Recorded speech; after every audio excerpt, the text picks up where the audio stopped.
नमस्कार विद्यार्थियों, आज का पाठ है संधि भाग 3।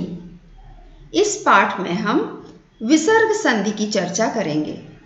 पिछले 2 पाठों में हमने संधि का परिचय प्राप्त किया, संधि के भेदों को जाना, स्वर संधि और व्यंजन संधि की विस्तार से चर्चा की।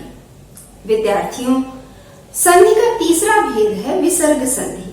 आज की इस वीडियो में विसर्ग संधि पर विस्तार से बात की जाएगी। विसर्ग क्या है, विसर्ग का जब स्वरों या व्यंजनों से मेल होता है तब किस प्रकार का परिवर्तन होता है, इन्हीं प्रश्नों पर आज हम यहाँ विस्तार से चर्चा करेंगे। तो आइए साथ मिलकर सीखते हैं विसर्ग संधि। विद्यार्थियों, संधि के पहले पाठ में हमने देखा कि संधि के 3 भेद होते हैं: स्वर संधि, व्यंजन संधि, विसर्ग संधि। स्वर संधि और व्यंजन संधि का परिचय हम इससे पहले के 2 वीडियोज में प्राप्त कर चुके हैं। आज हम जानेंगे विसर्ग संधि क्या है। लेकिन उससे पहले ये जानना आवश्यक है कि विसर्ग क्या है। हिंदी वर्णमाला जब हम पढ़ते हैं तो हमें स्वरों की ही पंक्ति में अनुस्वार और विसर्ग लिखे हुए मिलते हैं।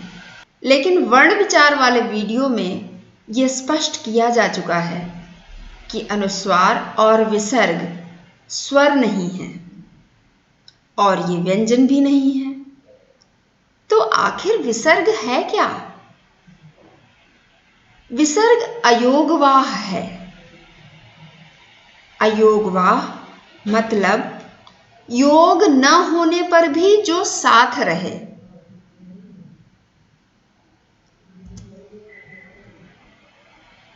किससे योग और किसका योग, ये हम जानेंगे जब हम विसर्ग संधि समझेंगे। लेकिन विसर्ग संधि ठीक से समझने के लिए घोष और अघोष व्यंजन जानना बहुत आवश्यक है, क्योंकि इसी वीडियो में आगे आप देखेंगे कि विसर्ग संधि के नियमों में बार बार घोष और अघोष व्यंजनों की बात की गई है। कहीं नियम में कहा जाता है विसर्ग के बाद यदि घोष व्यंजन आए, कहीं कहा जाता है यदि अघोष व्यंजन हो। तो नियम सीखने के लिए हमें सबसे पहले ये जानना जरूरी है कि घोष और अघोष व्यंजन क्या हैं, कौन कौन से व्यंजन घोष हैं और कौन कौन से व्यंजन अघोष हैं, और जो व्यंजन घोष या अघोष हैं वे घोष और अघोष क्यों हैं। व्याकरण विदों का मानना है कि नाद की दृष्टि से जिन वर्णों के उच्चारण में स्वर तंत्रियां झंकृत होती हैं वे घोष, और जिनमें झंकृति नहीं रहती वे अघोष कहलाते हैं। याद रखने के लिए जानिए कि प्रत्येक वर्ग का तीसरा, चौथा और 5वां वर्ण सारे स्वर वर्ण य, र, ल, व और ह घोष वर्ण कहे जाते हैं, और प्रत्येक वर्ग का पहला और दूसरा वर्ण यानी कि क, ख, च, छ, ट, ठ, त, थ, प, फ और श, श, स अघोष वर्ण कहे जाते हैं। तो आइए अब जानते हैं विसर्ग संधि क्या है। विसर्ग से स्वर का मेल अथवा विसर्ग से व्यंजन का मेल। वासुदेव नंदन प्रसाद कहते हैं विसर्ग के साथ स्वर या व्यंजन के मेल से जो विकार उत्पन्न होता है उसे विसर्ग संधि कहते हैं। आप स्वर संधि और व्यंजन संधि पढ़ते समय इस शब्द से परिचित हो चुके हैं कि विकार उत्पन्न होना अर्थात क्या। इसलिए यहां मैं इस पर विस्तार में नहीं जाऊंगी। आइए सीधे हम चलते हैं विसर्ग संधि के नियमों की तरफ।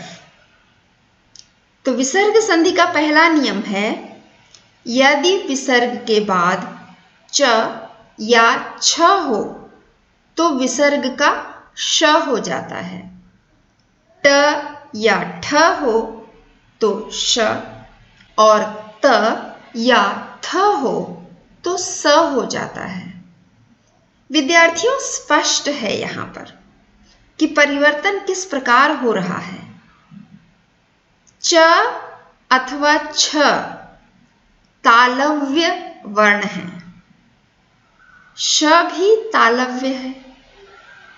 तो यदि विसर्ग के बाद तालव्य वर्ण है और वह भी च वर्ग का पहला और दूसरा वर्ण, तो विसर्ग का परिवर्तन तालव्य श के रूप में होता है।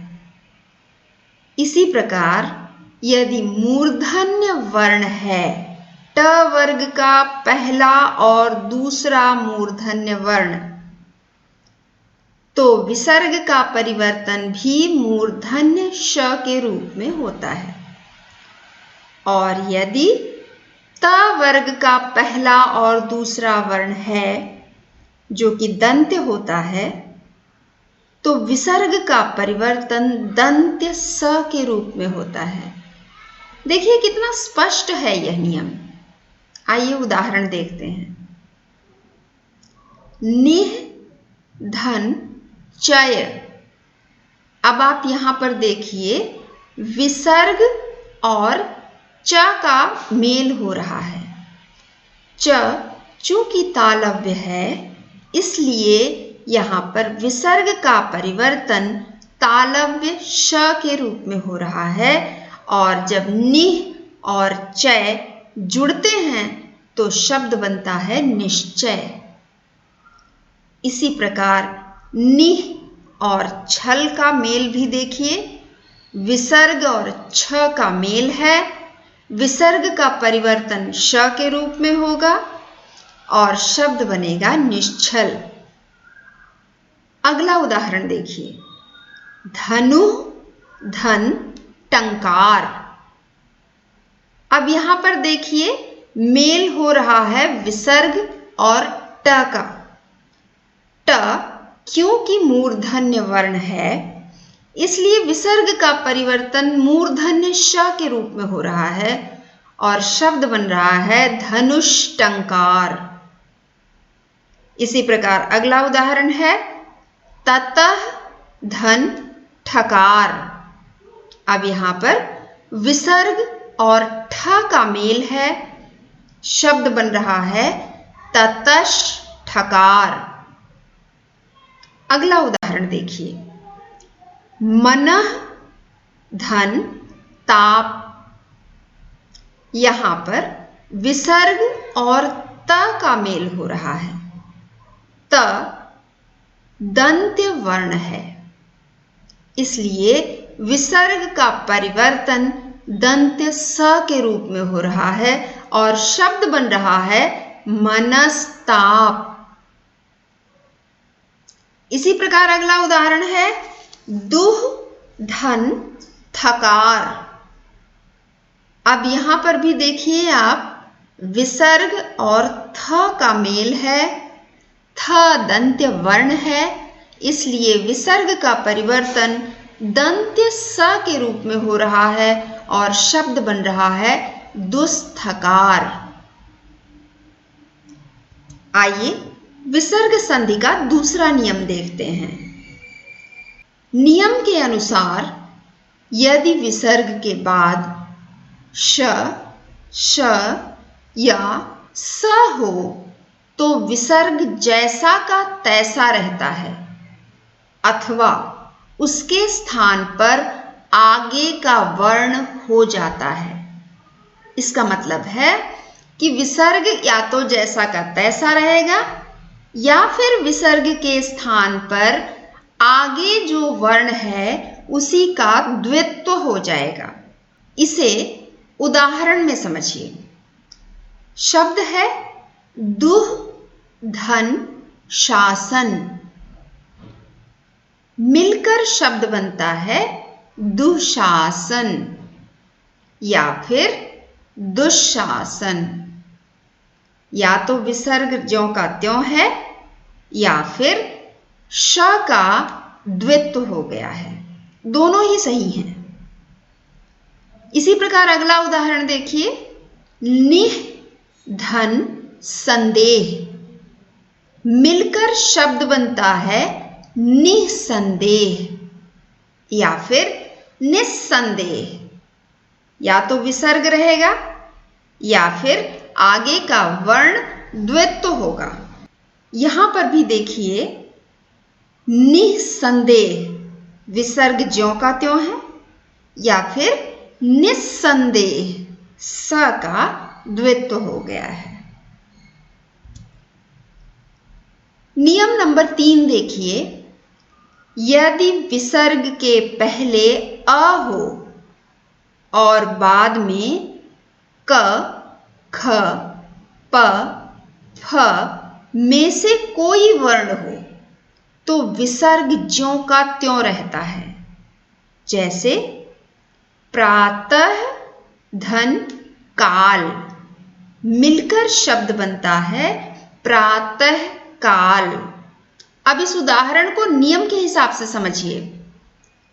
कहा गया है यदि विसर्ग के पहले अ हो तो प्रातः, त के बाद विसर्ग है और त के साथ अ है, तो विसर्ग से पहले यहां पर अ है और कहा गया है बाद में क, ख, प, फ में से कोई वर्ण हो तो यहां पर बाद में काल अर्थात क है।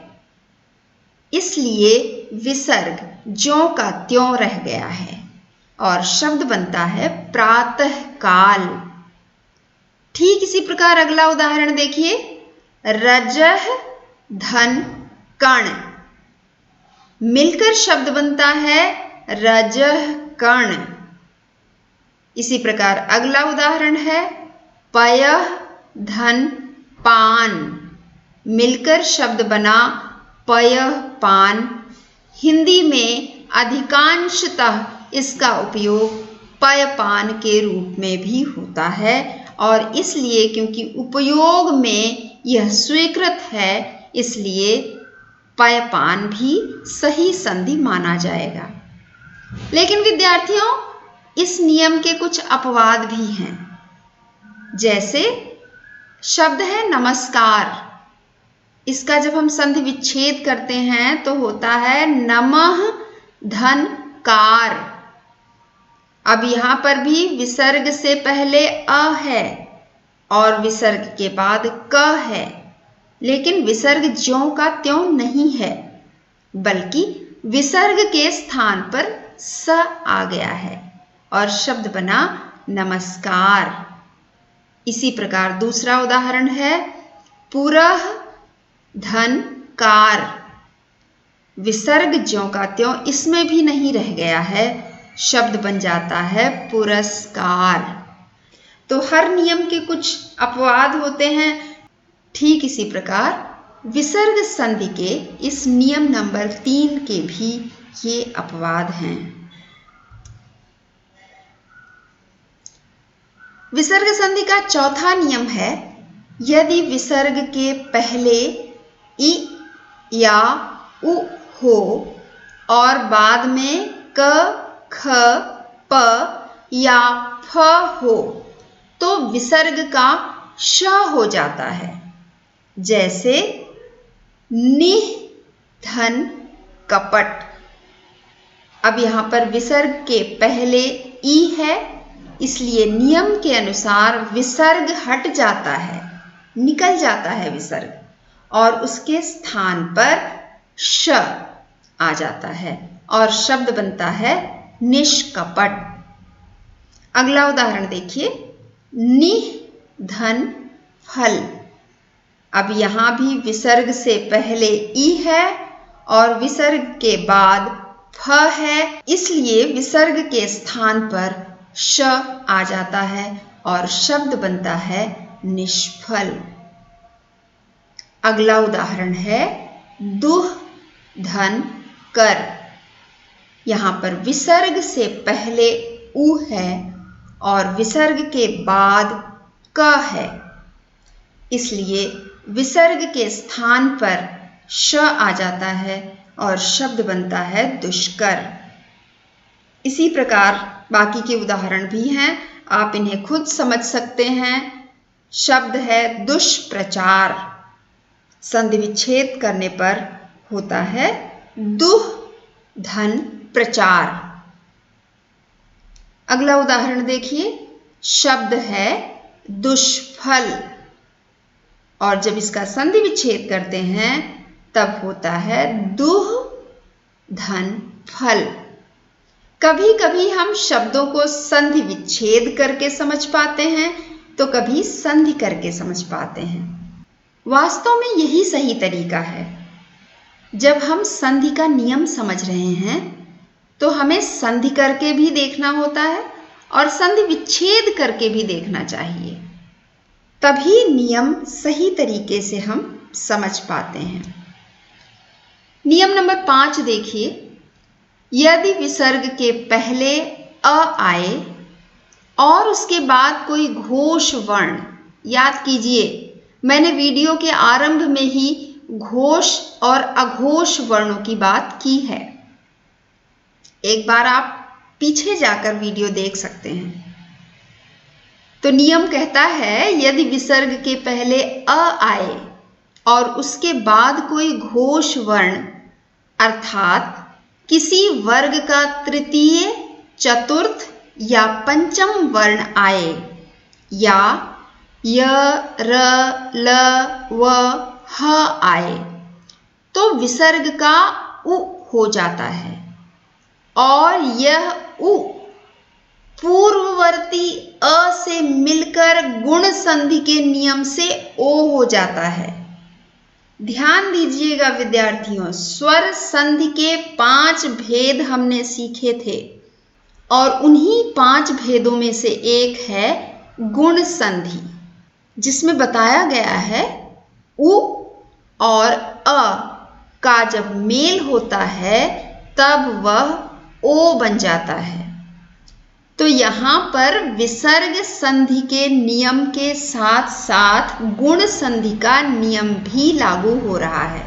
इसे उदाहरण के साथ देखिए। शब्द है मनोरथ, इसका जब हम संधि विच्छेद करते हैं तब ये होता है मनः धन रथ।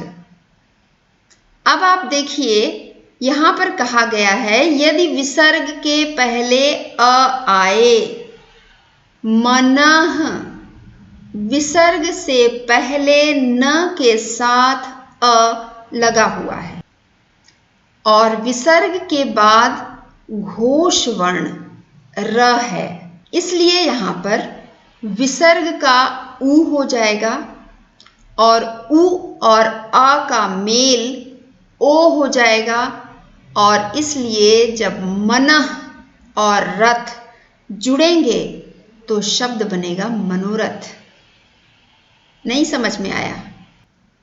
इसे संधि विच्छेद करके देखना चाहिए। अगला शब्द देखिए, अधः धन गति, मिलकर शब्द बनता है अधोगति। कैसे बना अधोगति? देखिए, अधः ध के साथ अ जुड़ा हुआ है और अ के बाद विसर्ग है और विसर्ग के बाद ग, यानी कि क वर्ग का तीसरा वर्ण घोष वर्ण है यहां पर। तो अ और उ मिलकर ओ हो जाएगा, इसलिए अधः अधो में परिवर्तित हो जाएगा और अधो के साथ गति जुड़ जाएगा, शब्द बनेगा अधोगति। समझ में आया? एक बार और देखिए, एक और उदाहरण। शब्द है सरोज। संधि विच्छेद करते हैं तब ये होता है सरह धन ज। अब आप देखिए सरह, र के साथ अ जुड़ा हुआ है, अ के बाद विसर्ग है। विसर्ग का परिवर्तन इस नियम के अनुसार उ में हो जाएगा, तो अ और उ मिलकर ओ हो जाएगा। शब्द हो जाएगा सरो, और सरो के साथ ज जुड़ जाएगा तो सरोज बन जाएगा। इसी प्रकार अगला उदाहरण देखिए, मनः धन भाव। मनः विसर्ग के पहले अ, विसर्ग के बाद भ, प वर्ग का घोष वर्ण भ। शब्द बनेगा मनोभाव। एक और उदाहरण देखिए, वयः वृद्ध, मिलकर शब्द बनता है वयोवृद्ध। विसर्ग से पहले य के साथ अ जुड़ा हुआ है, विसर्ग के बाद घोष वर्ण व है, इसलिए शब्द बनता है वयोवृद्ध। इसी प्रकार अगला उदाहरण है तेजः धन मय, और मिलकर शब्द बनता है तेजोमय। अब आप गणना भी कर पा रहे होंगे और मात्राओं का संयोग होने पर, स्वरों का संयोग होने पर जो परिवर्तन हो रहा है उसे भी समझ पा रहे होंगे। आइए अगला नियम देखते हैं।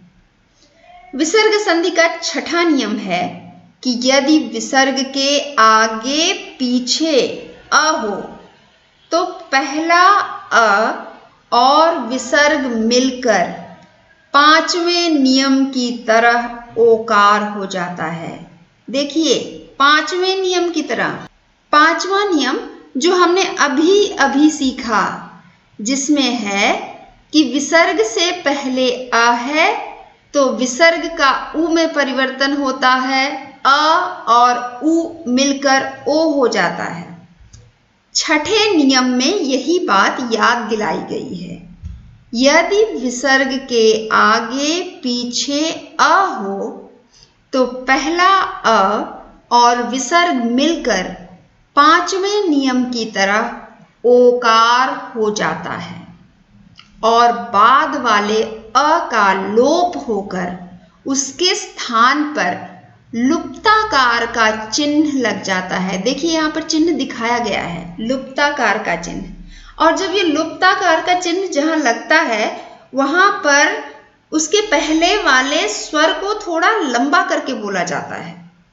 जैसे देखिए शब्द है प्रथमः धन अध्याय। अब देखिए विसर्ग के पहले भी अ है, म के साथ अ जुड़ा हुआ है, और विसर्ग के बाद भी अ है, अध्याय में अ।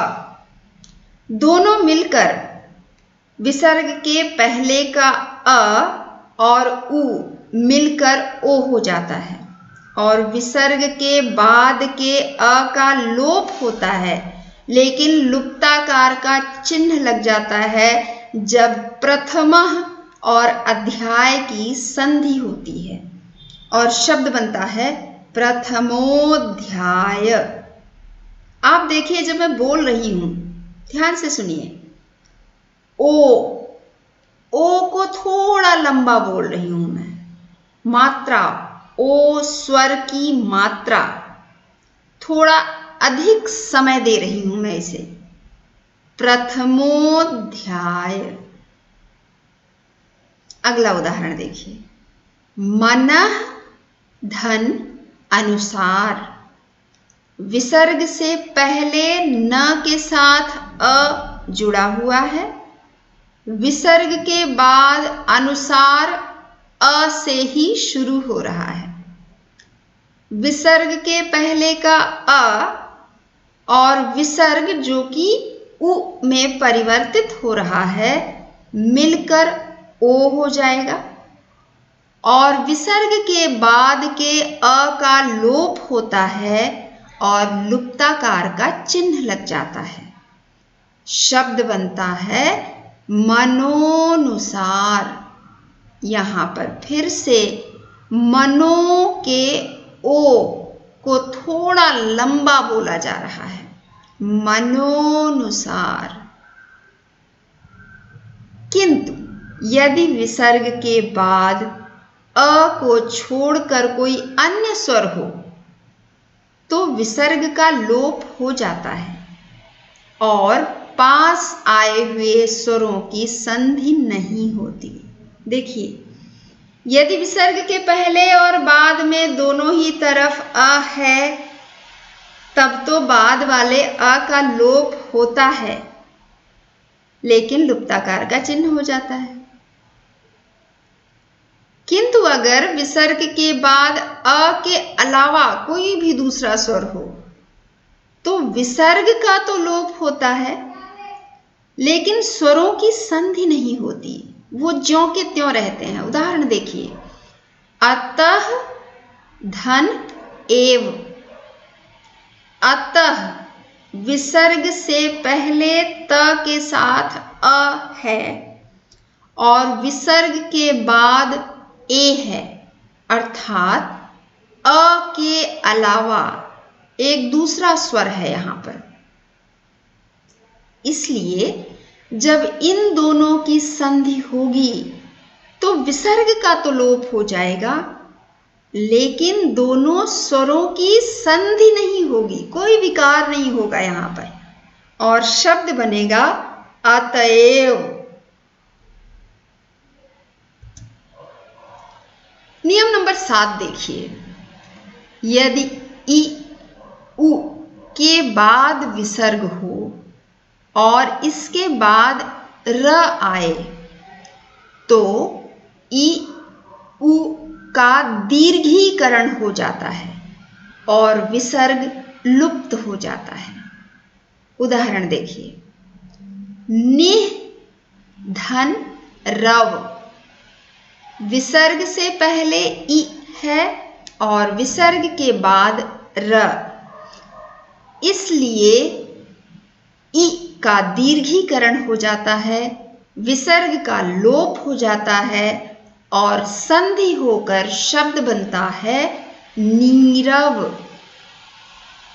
इसी प्रकार अगला उदाहरण है निह धन रस।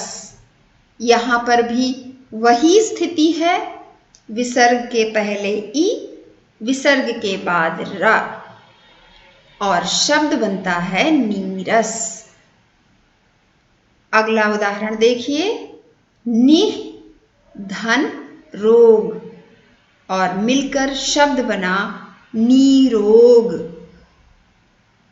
अगला उदाहरण देखिए, यहां पर विसर्ग से पहले उ है और बाद में र है तो उ का दीर्घीकरण हो जाएगा जब संधि होगी तब और विसर्ग का लोप हो जाएगा। देखिए, दुह धन राज, संधि होकर शब्द बना दूराज।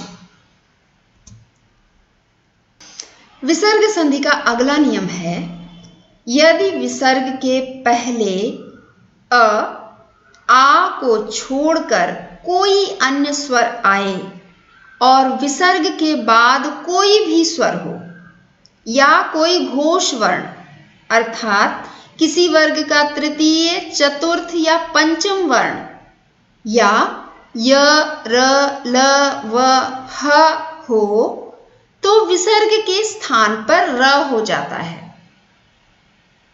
जैसे निह धन उपाय।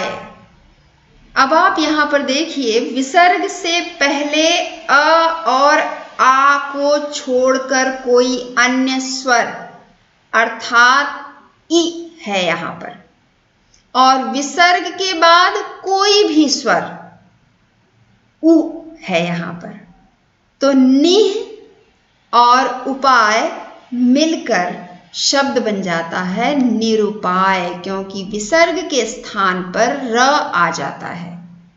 अगला उदाहरण देखिए, दुह धन गंध। विसर्ग से पहले उ स्वर है, विसर्ग के बाद ग है अर्थात घोष वर्ण है, और जब इन दोनों का मेल होता है तब विसर्ग का लोप हो जाता है, र का आगमन होता है और शब्द बनता है दुर्गंध। अगला उदाहरण देखिए, दुह धन आत्मा। मिलकर शब्द बना दुरात्मा। इसी प्रकार निह धन गुण, मिलकर शब्द बनता है निर्गुण। निह धन आशा, मिलकर शब्द बना निराशा। निह और धन मिलकर शब्द बनता है निर्धन। दुह और उपयोग मिलकर शब्द बना दुरुपयोग। और निह धन जल मिलकर शब्द बनता है निर्जल। विद्यार्थियों, ये वीडियो तैयार करने के लिए मैंने इन दो पुस्तकों को आधार बनाया है। पहली पुस्तक है कामता प्रसाद गुरु की हिंदी व्याकरण, और दूसरी पुस्तक का नाम है आधुनिक हिंदी व्याकरण और रचना। इसके लेखक हैं वासुदेव नंदन प्रसाद। विद्यार्थियों, मुझे विश्वास है आज का ये वीडियो आपको अवश्य पसंद आया होगा। हिंदी व्याकरण सीखने में आपको इस चैनल से पूरी मदद मिलेगी, इसलिए चैनल को अभी सब्सक्राइब करें और बेल आइकन दबाकर ऑल नोटिफिकेशंस ऑन कर दें। और हाँ, अब आपके लिए आपकी अपनी व्याकरण की पाठशाला का एक फेसबुक पेज भी है। आप अपने सुझाव हमें यहाँ दे सकते हैं। फेसबुक पेज की लिंक डिस्क्रिप्शन में देखें। तो विद्यार्थियों, आगे का पाठ अगले सप्ताह। तब तक के लिए धन्यवाद।